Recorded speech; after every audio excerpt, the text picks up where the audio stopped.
تشدد کا سہارا لیتے ہیں ایسی بلند آوازوں کو دبانے کے لیے، خاموش کرنے کے لیے.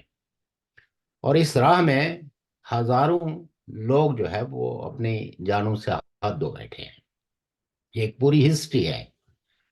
اور کئی ایک لوگ آج بھی، وہ کوئی ایک دو نہیں بلکہ ہزاروں کی تعداد میں حکومت خانوں میں بھی پڑے ہوئے ہیں، جن کے حق میں ان کے پیارے جو ہے وہ سڑکوں پہ مظاہرے کرتے ہیں. اسلام آباد میں مظاہرے کرتے ہیں، کوئٹہ میں کرتے ہیں، پشاور میں کرتے ہیں، کراچی میں، سب جگہوں پہ وہ سراپا احتجاج ہے.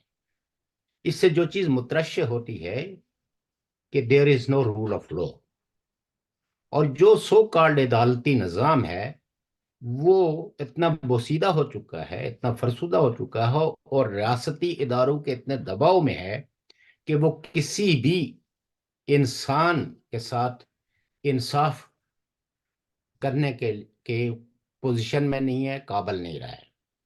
یہی وجہ ہے کہ جو اپیکس کورٹ کے ججز ہیں وہ گائے گائے تو انفورس ڈس اپیرنسز کے شکار لوگوں کے بارے میں سوال اٹھاتے ہیں، لیکن کوئی حتمی فیصلہ نہیں کرتے کہ یہ ایک غیر قانونی ریاست کی جانب سے سرگرمی ہے، اور لوگوں کو جبرن گمشدہ کرنا، انہیں اپنے عقوبت خانوں میں رکھنا، یہ کسی اعتبار سے بھی 21ویں صدی کے نہ تقاضوں کو پورا کرتا ہے، نہ United nation human rights council کے ہیومن رائٹس چارٹر کے مطابق ہے، اور نہ ہی پاکستان کا سو کالڈ کانسٹیٹیوشن جو 1973 ہے اس کی یہ مرضی اور منشا ہے. یہ سب کچھ اس طرح ہو رہا ہے کہ جیسے قانون نام کی کوئی چیز پاکستان میں موجود نہیں ہے، ہر طرف طاقت کی حکمرانی ہے. آزاد کشمیر کے لوگ نہتے بھی ہیں، کمزور بھی ہیں، اور ایک لینڈ لاک خطے میں رہتے ہیں جہاں کی چیخ بھی دنیا تک نہیں پہنچ پاتی. لیکن بھلا ہو ڈائسپورا کشمیریز کا کہ وہ اپنے لوگوں کی ایک بھاری بھرکم آواز بنے ہوئے ہیں، اور وہ دنیا کے تمام فورمز پہ ان کے بنیادی سیاسی، سماجی، معاشی حقوق کے لیے آواز اٹھاتے ہیں. اور وہاں جہاں کوئی بھی ریاستی جبر اور تشدد ہوتا ہے اس کو انٹرنیشنل کمیونٹی کو اس جبر و تشدد سے باخبر کرتے ہیں. آپ نے دیکھا ہی ہوگا کہ کل ایک نیوز چلی کہ عوامی ایکشن کمیٹی کے جو 10 مطالبے تھے ان میں سے 9 حکومت نے مان لیے ہیں، اور ایک مطالبہ رہ گیا ہے. اور ساتھ میں یہ خبر چلائی کہ جو کل ہڑتال کی، یعنی 5 تاریخ کو جو ہڑتال کی وہ نہیں. اپیل کی گئی تھی وہ اب مؤثر نہیں رہی. لیکن لوگ اب اتنے بشور ہو چکے ہیں، اور سوشل میڈیا کی یہ دین ہے کہ لوگ اس طرح کے کسی جانسے میں نہیں آئے. شاید کچھ عوامی ایکشن کمیٹی کے رہنماؤں کی یہ خواہش ہوئی بھی ہو، یا کسی دباؤ کے تحت ہوں، میں اس بارے میں تو کوئی یقین کے ساتھ نہیں کہہ سکتا. لیکن لوگوں نے ایز پر شیڈول مظفر آباد کے دارالحکومت میں بھی، اور تمام ڈسٹرکٹ ہیڈ کوارٹرز میں، تحصیل ہیڈ کوارٹرز میں، چھوٹے چھوٹے ٹاؤنز میں بھی مظاہرے کر کے اس بات کا اظہار کیا ہے کہ حکمرانوں کا کوئی بھی ہتھ کنڈا عوامی مطالبات کی جدوجہد کے راستے میں رکاوٹ نہیں بن سکتا.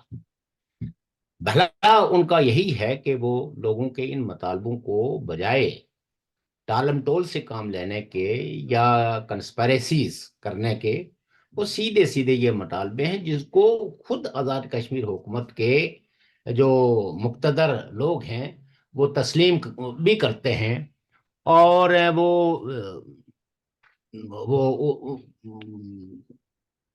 کہتے ہیں کہ یہ سارے مطالبے درست ہیں، ان میں سے کوئی ایک مطالبہ بھی ایسا نہیں ہے جو جائز نہیں ہے.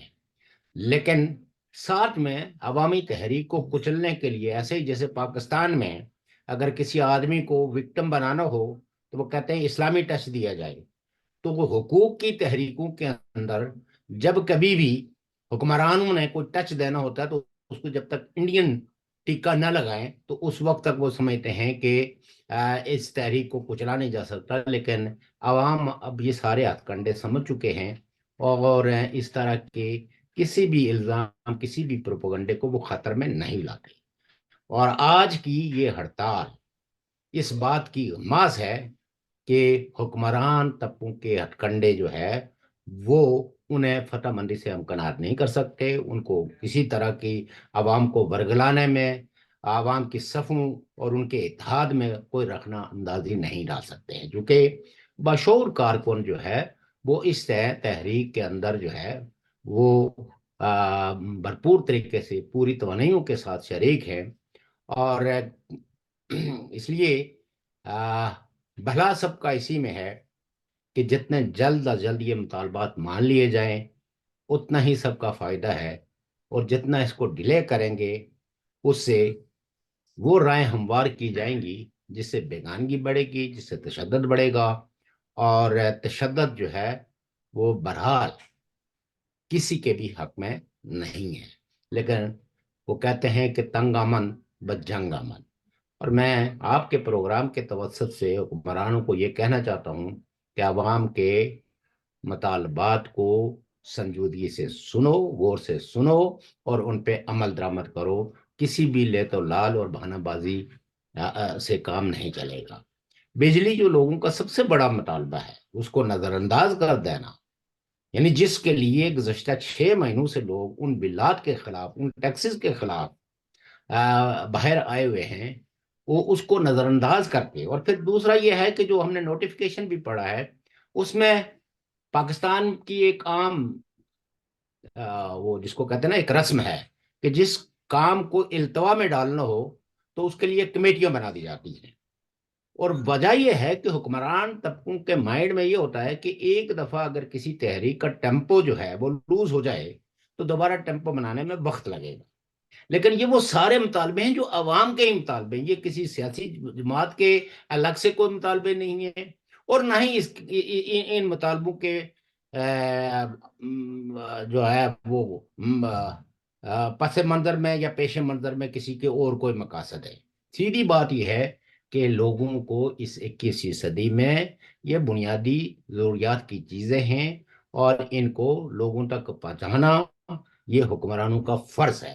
اسی لیے وہ اتنی بھاری برکم تنخواہیں لیتے ہیں، ٹی اے ڈی اے لیتے ہیں. اور اگر عوام کے مسائل کو حل نہیں کر سکتے تو ان کا کرسیوں پہ بیٹھنا عوام کے لیے تو بےمانی ہے. عوام کی جو ناراضگی ہے، عوام کا جو عوام جن جذبات کا اظہار کر رہی ہے اس کو دیکھ کتنی بڑی بدقسمتی کی بات ہے کہ انہوں نے وہ جہادی تنظیموں کو بھی اس میں انوالو کرنے کی کوشش کی. وہ کھلے عام سوشل میڈیا کے ذریعے بھی، تقریروں کے ذریعے بھی جو ہے نا وہ تھرٹے کرتے رہے کہ جس نے 5 تاریخ کو روڈ بلاک کی، جس نے شٹر ڈاؤن کیا، جس نے پہیہ جام کیا تو وہ اس کو ہم اس کے انجام تک پہنچا دیں گے. لوگوں نے ان تھریٹس کی کوئی پرواہ نہیں کی. ان دھمکیوں کو گیدڑ بھبکیاں سمجھ کے اس کو اپنے جوتے کی نیچے جو ہے نا وہ کچل کے رکھ دیا ہے. اور یہ میں سمجھتا ہوں کہ پاکستان کے حکمران طبقوں کو کھلی آنکھوں سے اور کھلے دماغ سے لوگوں کے اس رد عمل کو سمجھنا چاہیے. اور اگر نہیں سمجھیں گے تو پھر نتائج بھگتنے کے لیے تیار ہو جائیں. آپ نے جیسے فرمایا کہ یہ نوٹیفیکیشن تو خیر ویسے ہی ہے جیسے وہ پہلے پڑھا ہے ہم نے بھی. پنجابی کہتے ہیں گونگلوا نو مٹی چاڑنی. وہ جو شلجم ہوتے ہیں نا وہ زمین سے کوئی کھیڑے، اس میں مٹی اس نے اچھاڑ لی، پھر کھا لی، بعد میں پیٹ میں درد ہوا، بات کا مسئلہ ہے. دوسری بات یہ ہے کہ اب جو عوام ہے، یہ جو تحریک ہماری عوامی ایکشن کمیٹی ہے، یہ کوئی سیاسی لوگ تو ہے نہیں ہے، یہ کاروباری لوگ ہیں، دکاندار ہیں، پبلک پرسنز ہیں جو ڈیلی جن کا ایک اپنے ذاتی مسائل میں وہ ان مسائل میں گرے ہوئے ہیں، انہوں نے یہ تحریک چلائی ہے. اور اگر یہ تحریک اس طرح آ رہی دیکھیے ہے. ایک بات میں آپ کو اس میں قطع کلامی مجھے معاف کریں گے. جی جی. دیکھیے آج کی دنیا میں کوئی شخص بھی غیر سیاسی نہیں ہے. ہر آدمی جو ووٹ دیتا ہے وہ سیاسی ہے. جس کو یہ پتا ہے کہ میں نے اس پارٹی کو ووٹ دینا یا اس پارٹی کو ووٹ دینا یا میں نے نہیں ووٹ دینا، اس کے یہ سارے فیصلے جو ہے نا وہ سیاسی ہوتے ہیں. اور عوام کو یہ شعور ہونا کہ میرے کیا حقوق ہیں، میرے کیا فرائض ہیں، یہ اس کا تعلق بھی سیاست سے ہے.